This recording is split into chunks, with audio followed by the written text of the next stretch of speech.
شكرا على هذه الإيضاحات. Je vous remercie beaucoup pour ces éclaircissements. يعني باسمي بشكرك على كل هذه الإيضاحات، خصوصا في وضحتها في فرنسا. كوننا احنا فلسطينيين وقع علينا الاحتلال والاضطهاد، فهذا كان يعني شعور بالارتياح. انا كفلسطيني موجود في فرنسا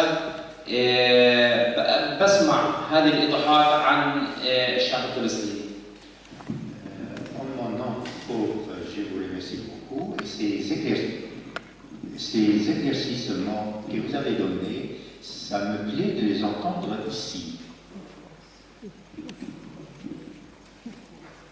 لنعرف أن دولة إسرائيل هي دولة احتلال وليس دولة ديمقراطية، وتمارس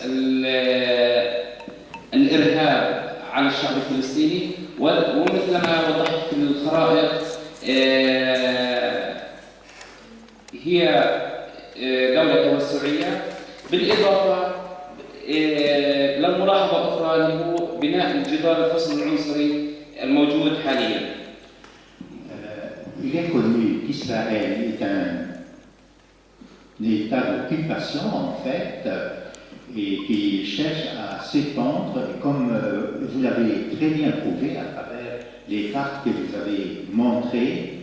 Et il y a aussi le fait des murs de séparation.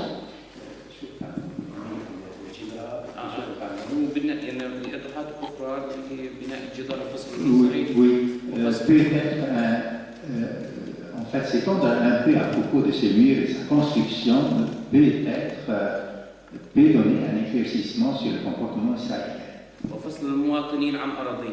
Et notamment en fait en ce qui concerne d'empêcher les Palestiniens d'arriver aux terres qui sont les leurs et d'arriver à leur champ et mener leur vie ordinaire. Et il y a aussi autre chose, c'est que les Israéliens procèdent à des massacres programmés contre nous, contre les Palestiniens. يعني ما زال عندنا نحن الفلسطينيين حلم أن نقيم دولتنا الفلسطينية على حدود عام 67. Nous espérons toujours, nous, Palestiniens, établir un jour notre État sur les frontières de 1967. وليس نحن الفلسطينيون ضد إسرائيل، وإنما دائما نحلم أن يكون لنا كيان فلسطيني مستقل دولة ديمقراطية. Nous ne sommes pas forcément contre l'État d'Israël, mais nous espérons à une existence légale. ونتمنى أن تكون هذه الرسالة تنشر في كافة أنحاء أوروبا.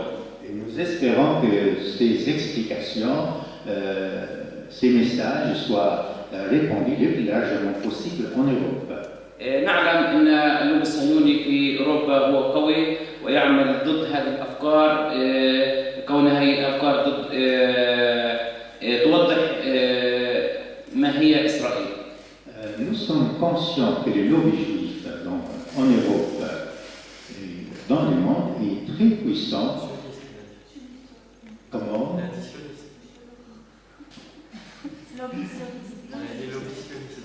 Oui, oui, qu'est-ce que j'ai dit? Ah oui, toutes mes excuses. La fille, mes excuses.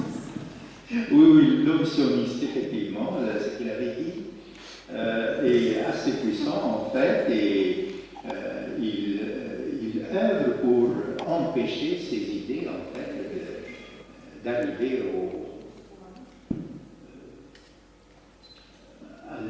à l'idée de tout le monde. كمان مرة بشكرك وبشكر الحضور على ودعوتنا لهذا المؤتمر. Encore une fois, je vous remercie beaucoup. Je remercie les personnes présentes ici et le fait d'être invité à cette conférence.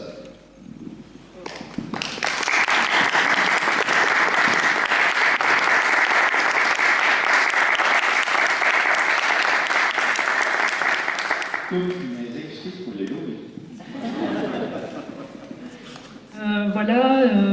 Donc il est quand même connu en Cisjordanie pour avoir remis l'économie palestinienne en Cisjordanie en marche, ce qui a été une force pour les Palestiniens quand ils sont allés à l'ONU, en disant, vous voyez, les rapports internationaux de l'ONU et tout ça nous disent qu'on est prêt à devenir un État, et ça c'est quand même il me semble, moi, grâce à Salam Fayyad.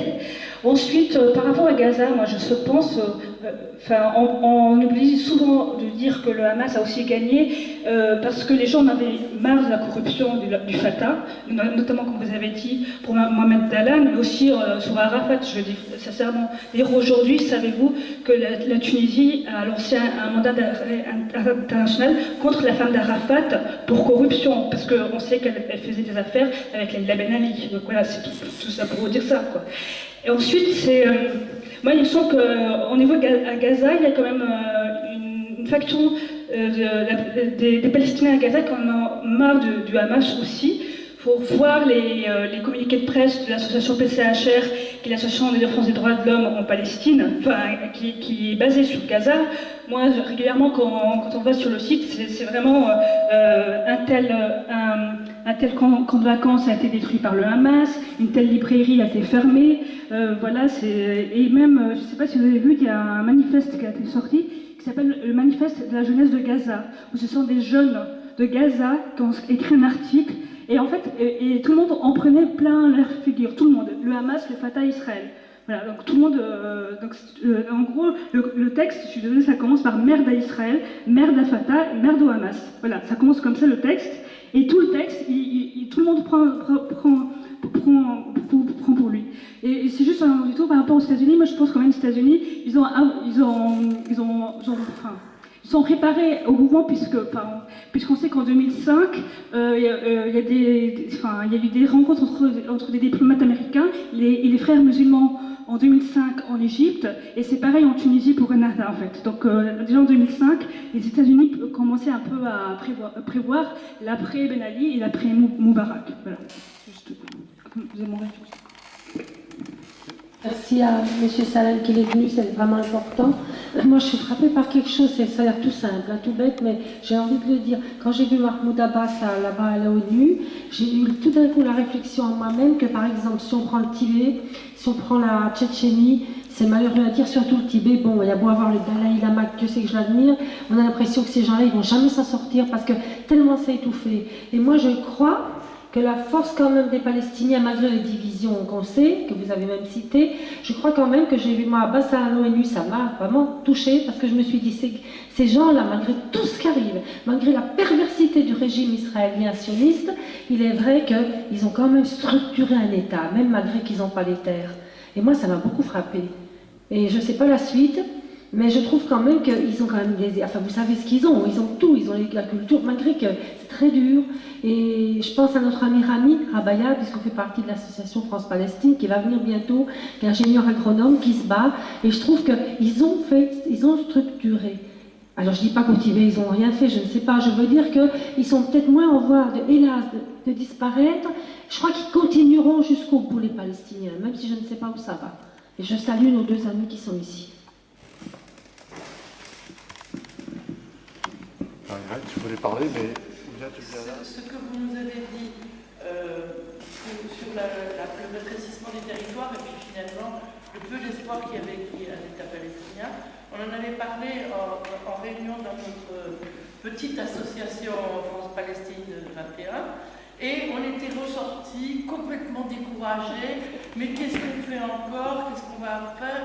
Ça sert à quoi? Est-ce qu'on peut encore aider les Palestiniens? Parce que de toute façon, ils vont se faire bouffer par les Israéliens, ou bien ils vont se faire jeter en Jordanie.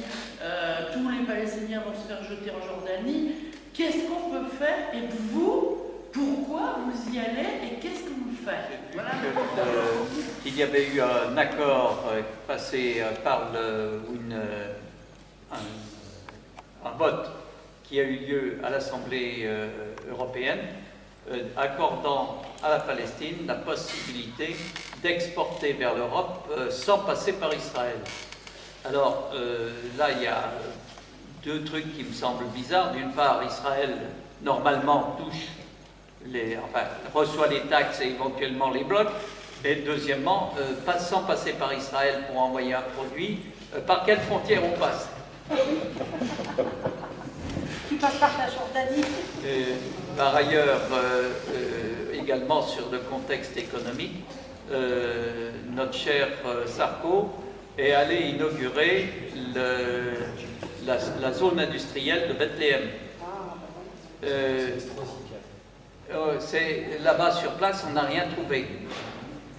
Et alors qu'il y était allé, il y a eu quand même, il a fait un petit peu de battage à ce moment-là lors de son passage, comme quand il y a eu tous ces déplacements.